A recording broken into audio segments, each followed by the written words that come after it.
wanita jelmaan bangsa raksasa menyusup ke istana dan merayu Raja Majapahit. Dari hubungan itu lahirlah bocah yang menjadi salah satu bagian penting dalam silsilah Raja-Raja Demak. Mitos ini diduga lahir dari sebuah bongkahan candi di pinggir laut yang masih berselubung misteri hingga sekarang, yakni Candi Tawangalun di Sidoarjo, Jawa Timur. Oke teman-teman, kita masih di Indonesia dan candi yang kita kunjungi dibangun kira-kira bersamaan dengan terbentuknya Ksatria Templar yang bertugas mengamankan jalur dari pelabuhan Mediterania hingga kota suci Yerusalem. Yuk kita ke sana.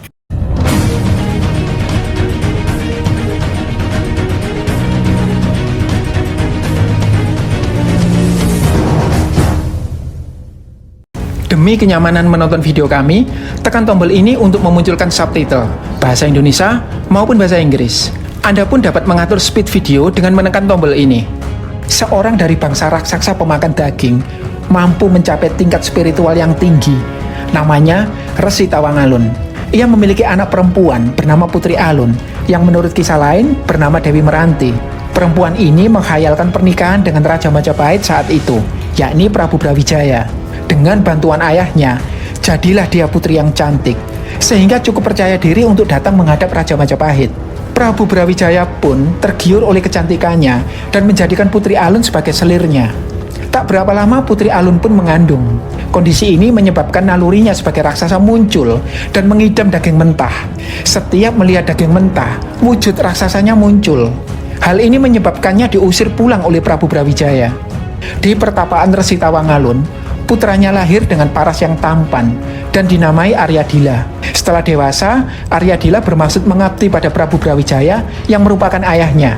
Namun, Prabu Brawijaya yang masih kesal karena ditipu oleh ibu Aryadila memberikan beberapa syarat berat. Di antaranya, membuat damar atau penerang yang sanggup memancarkan cahaya dari Tawangalun hingga ke Majapahit. Keberhasilannya menunaikan syarat inilah yang menyebabkan Aryadila mendapat gelar Arya Damar. Namun, syarat lainnya adalah membunuh Resi Tawangalun, kakeknya sendiri. Melihat Arya Damar yang kebingungan, Resi Tawangalun menjadi iba. Sang Resi kemudian membangunkan sebuah candi, tempat Arya Damar dapat merenung dengan lebih tenang. Namun, justru di candi itulah Arya Damar lenyap setelah melakukan tapa brata. Candi itu kini dikenal dengan nama Candi Tawangalun. Yuk, kita ke sana. Candi ini terletak di area perbukitan Sedati, Sidoarjo, di mana kendaraan roda 4 harus ditinggal agak jauh. Itu candinya. Teman-teman bisa lihat ya, pagar pengamannya masih swadaya. Padahal ini sudah merupakan cagar budaya loh. Candi ini tidak terlalu besar, terbuat dari bata merah, berbentuk persegi, berdimensi 5 x 5 meter, dengan tinggi 2,5 meter. Areal sekitarnya cukup terawat dan bersih. Yang terlihat ini teman-teman, hanya tertinggal kaki candi saja. Badan dan atapnya entah kemana. Tidak ada arca di lokasi. Saya selalu mendapati candi-candi di Sidoarjo memiliki kesamaan kondisi, yakni terbuat dari bata merah dan selalu dalam kondisi tak berbentuk. Kesamaan yang lain adalah memiliki mitos yang dikaitkan dengan Prabu Brawijaya. Misalnya Candi Pari, Candi Sumur, dan Candi Pamotan. Untuk Candi Pari dan mitosnya, silakan klik tautan di atas ya, atau lihat link di deskripsi. Di bagian tengah Candi Tawangalun terdapat sumuran yang mengindikasikan bahwa ini adalah Candi Pendarmaan. Terlihat ya, ini sisa candinya. Dan ini bata-bata yang disusun pada masa sekarang untuk menyangga. Perhatikan, batas perbingkaian atas kaki candi. Masih ada pelipit-pelipitnya. Tampak bahwa seandainya utuh pun, Candi Tawangalun tidak terlalu besar. Ini hiasan berbentuk miniatur candi yang juga tinggal kakinya. Hiasan ini mengungkap adanya relung untuk arca. Sekaligus memberitahu kita, candi ini mengusung konsep Astadikpalaka, yakni 8 penjuru mata angin yang dikuasai dewa-dewa tertentu. Satu hal yang menarik kalau teman-teman perhatikan area ini, tempat ini adalah spot foto yang cantik saat menjelang senja. Jadi perkirakan waktu ya sebelum kemari, biar nggak sia-sia. Terus ikuti ya teman-teman, kita akan menguak misteri seputar onggoan candi kecil ini, yang pernah menjadi ladang pembantaian dalam alur sejarah bangsa, termasuk misteri tokoh yang sangat kontroversial, yakni Raden Patah. Tapi sebelumnya jangan lupa untuk subscribe, like, dan share. Tindakan yang mudah bagi Anda, namun memiliki pengaruh besar bagi pekerjaan kami, mengembangkan kanal yang memperkaya perspektif Anda. Cagar budaya Sidoarjo ini sama sekali tidak mewariskan petunjuk apapun tentang dirinya, baik mengenai kapan dibangun, maupun oleh siapa dan untuk apa. Namun secuil sisa bangunan ini jelas merupakan jejak sebuah candi yang indah. Entah kapan dan oleh siapa, candi ini lalu terpenggal, kemudian terkubur tanah, sehingga orang bisa melihat bagian sumurannya. Dari sinilah awal dia dianggap sebuah sumur yang bernama Sumur Windu. Namun, menurut saya, kemisteriusan Candi Tawangalun bisa dijelaskan dalam beberapa poin berikut. Pertama, adanya fakta bahwa orang-orang setelah era Majapahit lebih memilih untuk bertapa di reruntuhan candi ini ketimbang menyepi di gunung atau hutan.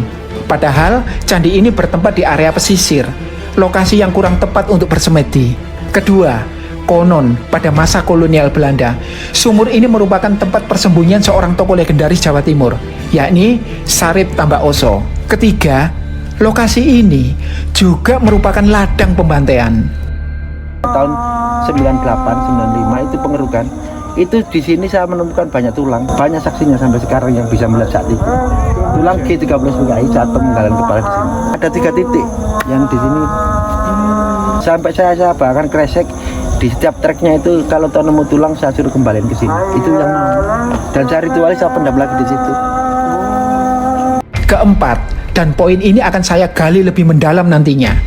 Candi ini dilekatkan pada sosok Arya Damar yang berasal dari keluarga raksasa pemakan daging mentah. Sebagaimana diceritakan di awal video, dalam kajian budaya, mitos ini jelas berakar pada sebuah tradisi. Di sini dulu bukan seperti yang kita lihat hari ini kayak gitu ya. Itu di situ ada mungkin masyarakat yang di cara hidupnya itu seperti buto.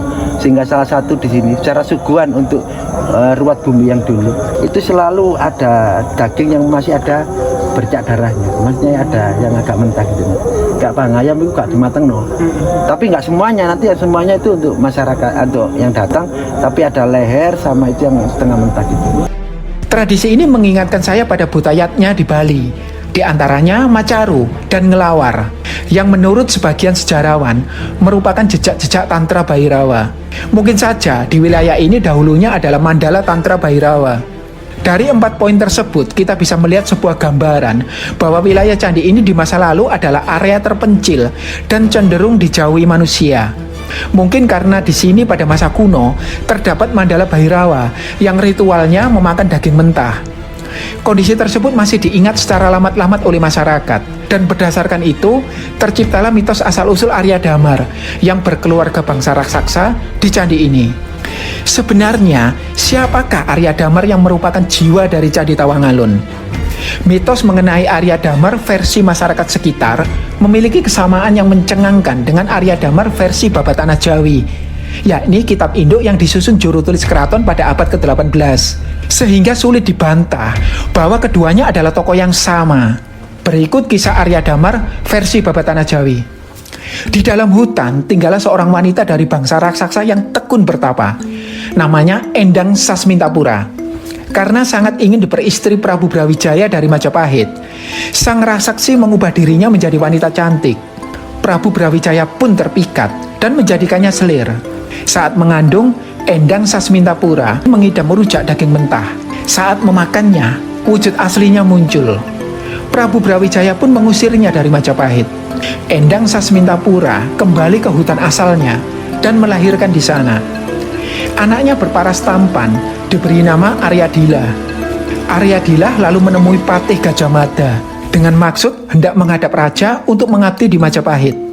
Setelah Aryadila menunjukkan kesaktiannya, Prabu Brawijaya terkesan dan mengangkatnya sebagai raja di Palembang dengan gelar Arya Damar. Lalu diberi pengikut sebanyak 10.000 orang. Arya Damar pun berangkat ke Palembang, namun berhenti di Gresik. Prabu Brawijaya yang beristrikan Putri Cempa mengambil istri lagi dari Tiongkok. Menolak di Madu, Putri Cempa minta dipulangkan. Karena lebih menyayangi Putri Cempa, Prabu Brawijaya pun memberikan putri dinasti Ming yang sedang hamil itu kepada Arya Damar. Melalui surat yang dititipkan kepada Patih Gajah Mada, sang raja meminta Arya Damar menunggu putri Tiongkok itu melahirkan dulu, baru boleh diperistrinya. Arya Damar patuh dan memboyong wanita itu ke Palembang. Wanita itu kemudian melahirkan anak laki-laki yang diberi nama Raden Patah. Setelah itu, Bersama Arya Damar, wanita itu punya anak laki-laki juga yang dinamai Raden Husein.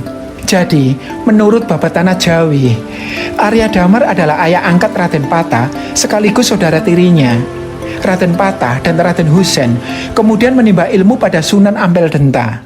Raden Patah inilah yang kelak menjadi pendiri kerajaan Demak di Jawa Tengah dan mengalahkan Prabu Brawijaya yang merupakan ayahnya sendiri. Melalui garis Raden Patah dan Arya Damar, silsilah raja-raja selanjutnya kemudian berkembang dan meneruskan klaim sebagai keturunan Majapahit sehingga memiliki legitimasi untuk memerintah tanah Jawa. Melihat kemiripan alur kisah yang mencengangkan itu, menurut Anda, mungkinkah mitos Arya Damar di Candi Tawangalun diciptakan masyarakat berdasarkan kisah dari Babatana Jawi? Menurut saya, kok aneh ya, jika Babatana Jawi yang merupakan karya pujangga keraton dan hanya untuk kalangan istana bisa diakses oleh rakyat jelata di sekitar Candi Tawangalun yang pada masa itu belum tentu bisa membaca. Justru lebih masuk akal jika penulis Babatana Jawi lah yang mendengar mitos itu dari masyarakat lalu mengembangkannya dalam tulisannya. Nah, yang menarik untuk kita simak selanjutnya, naskah-naskah Bali, misalnya Kidung Pamancanga, Babat Arya Gajapara, dan lain sebagainya, juga menceritakan sosok Arya Damar, penguasa Palembang, namun dengan cara yang, menurut saya, lebih sesuai dengan alur sejarah. Demikian kisah versi Babat Bali.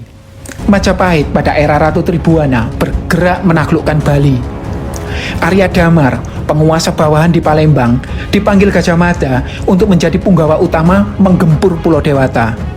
Di bawah Arya Damar, terdapat punggawa-punggawa penting, di antaranya Arya Kanuruhan, Arya Wangbang, Arya Kepakisan, Arya Kenceng, Arya Dalajeng, Arya Belok, Arya Kutawaringin, dan lain sebagainya. Gempurannya digencarkan Arya Damar bersama 15.000 tentaranya mengambil jalur utara, sementara Gajah Mada mengambil sisi selatan. Konon, kesaktian Arya Damar yang bahu-membahu dengan Gajah Mada menggentarkan lawan, dan mereka berhasil menaklukkan Bali. Setelah itu, beberapa posisi penguasa di Bali diberikan kepada saudara-saudara Arya Damar. Meskipun kekejamannya dalam menaklukkan Bali sempat menuai murka Ratu Tribhuwana, nama Arya Damar berkibar sebagai pahlawan Majapahit. Jika Gajah Mada sampai memanggilnya jauh-jauh dari Palembang untuk menjadi punggawa utama dalam operasi penaklukan Bali, tentunya beliau adalah ahli perang yang mumpuni. Nama itu pun masih terus dikenang oleh masyarakat Jawa. Sepertinya penulis Babatana Jawi yang berupaya menghubungkan Raja-Raja Mataram zaman Jawa Madya dengan Raja-Raja Majapahit juga mendengar nama besar ini, lalu tergerak untuk menciptakan kisah tentang Arya Damar, penguasa Palembang keturunan bangsa raksasa, yang juga putra kandung Prabu Brawijaya dan menjadi saudara tiri sekaligus ayah angkat Raden Patah. Terlepas dari versi mana yang benar, apakah Babatana Jawi atau Babat Bali, kisah yang bermula dari Candi Tawangalun ini memberi gambaran kepada kita bahwa ada pihak-pihak yang berusaha menyatakan diri sebagai keturunan Majapahit demi melegitimasi kekuasaannya. Hal ini tentu tak lepas dari upaya Majapahit sendiri untuk terus berkembang dan berekspansi hingga mencapai puncak kejayaannya sebagai kerajaan besar di Nusantara. Sampai-sampai para penguasa selanjutnya perlu mengklaim sebagai pewarisnya, kendati Surya Majapahit telah terbenam untuk selamanya. Bagi kita, Majapahit tak hanya mewariskan candi-candi berbahan bata merah yang sebagian tergerus zaman, sebagaimana Candi Tawangalun ini, namun juga sebuah prinsip untuk tidak mudah berpuas dan terus berfokus pada pengembangan diri, agar kelak kehidupan kita pun meninggalkan warisan yang indah dan membuat generasi selanjutnya menjadi bangga.